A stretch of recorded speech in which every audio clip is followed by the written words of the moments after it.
It's me again.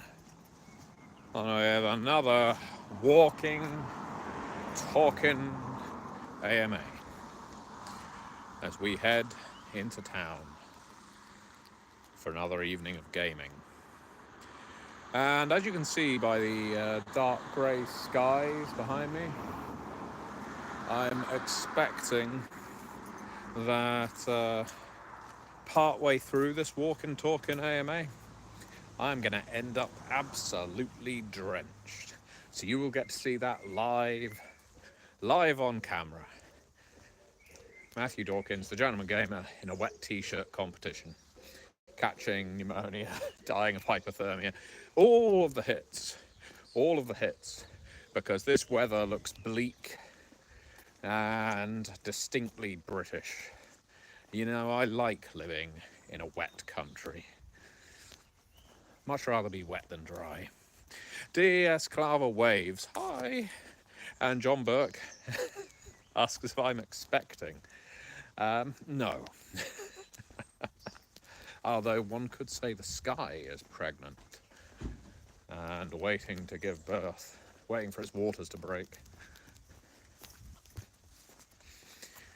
But I wouldn't, because that would be vulgar. I've noticed, actually, walking around now, looking at this camera, I could do a good Mussolini. I don't want to. It's not an intention to go around with my chin jutting out and my chest puffed up. But at least I know that there's another political career for me if I decide to ever switch sides, which I won't. Room without a window.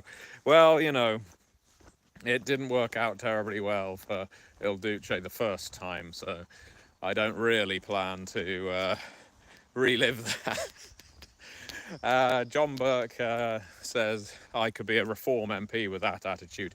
I know they all look up to Benny Mussolini, Benny Musso, as we like to call him. Down our way at the Esso station. Was it an Esso station that he was hanged upside down from? Obviously he was dead by that point. I know it was a gas station. Not the trendiest place to hang out, but I understand very popular for black shirts to hang out there, usually upside down. And John has pointed out that Mussolini would probably be a bit of a lefty for Reform's taste. Mussolini, of course, vacillated hugely in politics. First, he was a socialist. Then he swung all the way over to forming the Fascist Party, or being one of the founders of the Fascist Party in Italy.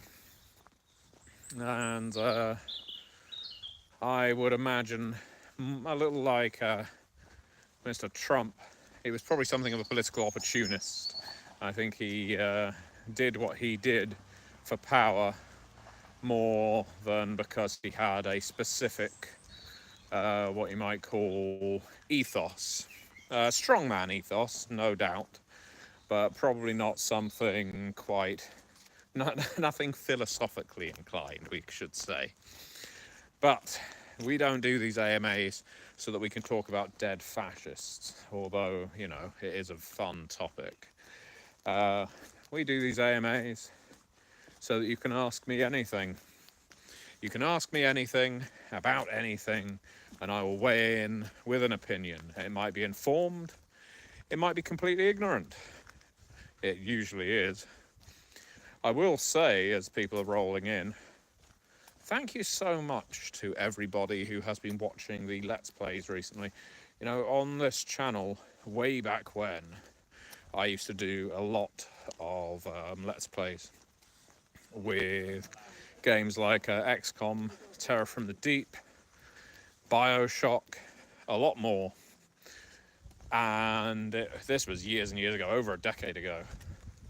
And they always used to be pretty popular, but at some point I just stopped. And yeah, it's been fun to revisit them. If you have been enjoying them, if you want to have a say on the kind of games I'm playing, by all means chime in. and get in touch with me via MatthewDawkins.com. Some people seem to really enjoy my riffing, especially over the dating simulators. For whatever reason, 5 dates and 10 dates have been certifiable hits on my channel. They're getting more views than my RPG videos in some cases. People love Bash, and I can't blame them for that. Who Pressed Mute on Uncle Marcus? Not quite as popular, but we don't need to relitigate that one. So, does anyone have any questions today? After all, we can see that the viewer figures are somehow in the double digits, and already no questions. People just want to watch me walk while the sky is gloomy, expecting me to at some point get drenched. I'm going to anticipate, if I were to place a bet, I think it would happen in about 4 minutes. I think that's when the sky will open up. We'll set our timer and see whether that's what occurs. I did have someone, I think, last time. Oh God, I thought it was a real animal then. No, just some kind of ornament. Where are you? There. Ooh.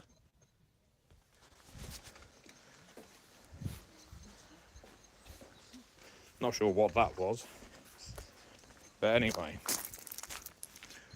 let's keep moving. So yeah, someone asked me last time, why don't I drive in? Why don't I drive to my games? And there's a simple answer to that. I don't drive. I have never once driven a vehicle. Well, I guess go-karts don't count. I've never rode a motorbike. I've never sat behind the wheel of a car and turned the ignition. I have never driven a train outside of a very popular train simulator video. None of that. I am strictly pedestrian. And so, if anything, it would probably be fairly, I would say, inconsiderate, irresponsible of me to start driving places, because I don't have a license to do so. Now, all you 19 viewers, give me your likes, give me a thumbs up, because it makes more people tune in. You might have noted that about 3 minutes ago I said that it was going to start raining in about 4 minutes. I think we're getting there in a moment. Yeah, it could be happening right now. Very close to 4 minutes. You might even pick up the sound of thunder. Yep, I can hear it rolling back there. This could be very exciting and very damp. Now, it's very unusual for 23 people to be tuning in live and no one to be asking questions. Where the hell are all of you? Come on. And it is now raining. Haha. I think that was about 4 minutes. Wouldn't it be wonderful if I was exactly correct? Could have got a second job as a meteorologist or just as a weather vane. I could have been a cockerel on someone's roof. Missed my opportunity there. You know, an iron one. You don't see them very often anymore. I wonder if it's because they always get struck by lightning. See, now I'm growing paranoid. Maybe the chat function on this video isn't working anymore. Maybe it is for some reason conked out and people are unable to express their vital questions to me. I feel like you're all observing, but I'm in a zoo, in a glass tank, and I can't hear your questions. All I can see is how many of you there are, and infer from your presence that you have questions for me. But I have no idea what those questions are. So let's make some up while I'm waiting for the chat to actually work, if it's going to work. Well, that's a very good question there. I'll pick on typical viewers. Richie Ruer. What would I do to make the Banu Hakim a more appealing clan in Vampire the Masquerade? I'm glad you asked. Obviously, I did a fair amount of work making the Banu Hakim more appealing for V5. I think the main thing that put people off playing the Banu Hakim in historic editions of Vampire was quite simply, and this is going to sound frightfully offensive, I apologise, because they were not a Western clan. They were not a Judeo-Christian, Euro-American centric clan. And it's not that all players hate anyone who is outside of that bracket, but more they struggle to relate and don't want to foul up things with stereotyping. It requires them potentially to learn about a culture that isn't their own, which is another step of homework that a lot of role players don't want to have to do. And Richie, why the Banu Hakim, the Assamites, were less popular once upon a time. But I think while maintaining that geographical part of their culture, I think the movement of the Banu Hakim to play the role of judges is really what I would do, what I did in V5. I really like the idea. God, it is pissing down now. It is really throwing it down. And still, no text is coming through. I do hope that let me see, all messages. Aha! Ha-ha! I am now seeing messages. I just had to stop. Anyway, what I was going to say is I tried to style the Banu Hakim as Judge Dredd types, utterly unmitigated, lawful types, mercy killer, harmonium-like from Planescape. I wanted the idea, not necessarily that they're all fanatics, but the idea that they are very much committed as a clan culturally to maintaining the laws of Cain or the domain they happen to be in, and they have some very good disciplines for enforcing said laws. So I like the idea of a structured clan, a clan of order, almost to act in opposition to the Bruja, who are quite the opposite. And I think people like the idea of Judge Dredd. People like the idea of law enforcement, sheriffs and archons and hounds and so on. That's what the Banu Hakim could do. So let's see, what else have we got here in the chat now that there's loads coming in? Grey Lion says, greetings Grey Lion. John Burke says, the internet just says a service station in the Piazza Loreto in Milan. So no confirmation of the brand of petroleum on sale. Well, I'm going to go for Esso. I think Mussolini was hanged upside down from a Esso station. Grey Lion says, what was the first TTRPG you ever played? That would have been Hercules and Xena, The Legendary Journeys. Let's brave this rain. I say that. The first games I ever played with a book were the fighting fantasy books. I absolutely loved those. And you may even see something similar coming for Curseborn at some point.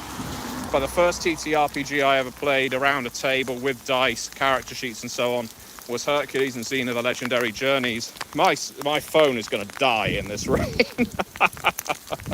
Oh no, this is all going to go horribly wrong. Yeah. You know what? I've got a hood. Why don't I use that? Look at that, modern technology. Okay. We will try to shield the phone without obscuring the camera. Oh no. Anyway. Yes, I was meant to play Dungeons and Dragons. That's why I signed up to the gaming group that I joined. But I joined up on the wrong week. And therefore my first game was Hercules and Xena, The Legendary Journeys. John Burke wants me to bring back the Ivory Wall. Time permitting, I'd be happy to run the Ivory Wall again. I'll have to watch it again to remind myself of everything that happened. The only thing I really remember of that game, obviously other than the era, I remember we had a chef. We had a vampire chef. I think you were playing the vampire chef, John. And yes, it was the fall of the Berlin Wall. We had some East-West politics, and of course we had everyone's favourite NPC, Party Boy. You know what? I think this weather is gonna probably prevent us from doing much of this AMA. Let's answer these questions. Galway Shade, you seem to be doing a lot of Let's Plays for computer games as of late. Why are you doing this? Galway Shade asks, somewhat accusatorily, if that's a word. Just because I have really enjoyed getting back into playing video games. I haven't played many video games really over the last few years, and I just thought it'd be fun. The first one, well, I wanted to show off Project Zomboid because I had so much fun with it, and I wanted other people to find it. But since then, I've just been going mad with FMV dating simulators, and people seem to enjoy that. Fernando Fafnir said, "Did you watch Sinners? What are your thoughts on it?" I'm not going to spoil anything to do with Sinners for anyone who hasn't been spoiled yet, but I thought it was absolutely fantastic. And if you haven't seen Sinners, you absolutely should. It is an amazing movie. Brilliant, absolutely fantastic, and brilliant use of music. Room Without a Window. I have 3-year-long ongoing werewolf game I'm running. I want a Shadow Lord Elder to force a conflict between the nation. How would they go about doing this or hiding their worm taint? You are automatically assuming that the Shadow Lords have worm taint. Well, the best way to force a conflict within the Garou nation is to first he needs to find supporters, or they need to find supporters for an extreme position, and it needs to be a position that is in counterpoint to the I guess what you call centrist position, the traditional position, and he has to have enough support behind him that it calls into question the typical beliefs of the Garou nation. So you'd find something like, I don't know, to use a real squicky one, there cannot be breeding between Garou. Maybe he's discovered a right that actually enables breeding between Garou without the production of bizarre mutation hybrids. And so it does work, but it is in contradiction of the litany. DS Club, I'm not sure if you could answer this, but is UK as raining as Ireland? Well, as you can see right now, it is definitely wet. John Burke thinks I'm being blocked by the electronic interference in the sky, otherwise known as the Ultimate Warrior's blood. Yes, we're all watching. Common J, is it me or is there not enough games set in modern Africa? There's so much you can do, but I don't see it. You are completely correct. You're completely correct, Common J. There aren't enough games set in modern Africa, and I'll tell you why. It is typically because, as mentioned with the Banu Hakim earlier in this video, most RPG companies are Western, I suppose you might say, North American, Western European, and so they tell stories from their perspectives. And when they start releasing books that are set outside of North America or Europe, even when they hire writers from those areas or writers very knowledgeable who can research about those areas, those books don't tend to sell very well. And it's a hard capitalistic truth behind it all that oftentimes you will get white European writers writing about, let's say, Africa, and they will start telling stories about it in the most exoticized and offensive way, and those might do well. And then they start writing books that are truer to the culture, to the religions, to the various nations in Africa, let's say, and they do less well because there's a lot of role players out there who are quite intimidated by playing games set in a culture that isn't their own, expecting them to know more than they know. Some grasp the idea, some absolutely love it. There's more than a couple of role-playing games written by Native American writers now that do that very, very well. But at the same time, I think the vast majority of RPG audiences are happier in their comfort zone. So if the market grew in the continental Africa, which is of course a massive space, then I guess you would probably see more African games. But it's a vicious cycle because that audience isn't necessarily going to start playing unless they get games that are marketed to them. So, you know, it becomes a problem. So what else have we got here? Do we have any other messages? I'm struggling, of course, to actually see all of these damn messages because my screen is very wet and pop-ups keep popping up and going down again. All right. Oh God, okay, I'm getting very wet. And I'm trying to get to a game, but I'm currently hiding in a hedge, as you can see. If you return to the world of darkness, what would you love to do? Silent Slade, I'd love to work on more board games, more video games, Silent Slade. I really enjoyed working for Flyos games. Whoops, I just timed someone out. Someone just got timed out by the rain. Someone called Steve. I'm so sorry, Steve. That I didn't do that. I didn't do it. It did it. The rain did it to me. It wasn't my fault. Oh no, Steve Smith, I'm sorry. I'm so sorry, Steve. Okay. Eva, hi. Nice to meet you. Link, please don't drown in the rain. Steve Smith, I apologise for not looking yet at the Curseborn. P.S. Beckett's Jihad Diary is my favourite role-playing supplement ever. This rain hates you, Steve, and that's why it just blocked you from my stream. I appreciate that you love Beckett's Jihad Diary. This rain is not a vampire fan. Oh, not another one. Someone else is going to get blocked. Broken Socrates. Hey, man, I used to watch your XCOM videos forever ago. Honestly, makes my day to see you're still out and about being yourself. Yeah, I haven't changed. Maybe I've grown up a little. Oh, wait, Sean McDaniel, you were very nearly blocked there by raindrops. Sean McDaniel, just tuning in. Are you on the run? Was it you who pushed mute on Uncle Marcus? I would push mute on Uncle Marcus, yes. Grey Lion, have to Outgunned or Two Little Mice. I haven't played either of them. I'm going to end this with this last question. Sam Average Man, hey Matthew, have you ever watched Better Call Saul? I've been watching it with my partner. Agree Saul Goodman is a good archetype for a ministry vampire. I completely agree. And you know what? I think his brother would also be an excellent ministry vampire, just from a completely different perspective. Because remember, both the McGill brothers think that they're the hero. They both think that they are completely correct. So I think you could have different sides of the dogma there, if you like. Anyway, I am going to... all right, one last thing. Okay. What's your favourite work of everything you've done? And what do I think of Swan Song, asks Anis. Well, Silent Slade, my favourite work of everything I've ever done is probably The World Below, which you can buy on Drive-Thru RPG now, and if you haven't, you should, because I really need your support. It's not easy being a creative full-time, and the more people who buy The World Below, the more games I can make. Anis asks, what did I think of Swan Song? I really enjoyed it, but I would say that given that I co-wrote it. Anyway, I'm not responsible for the graphics or any jankiness, just writing. Anyway, I am going to say adieu because I am getting washed away right now, and I'm going to try saving this phone from death. Thank you very much for watching, and see you next time.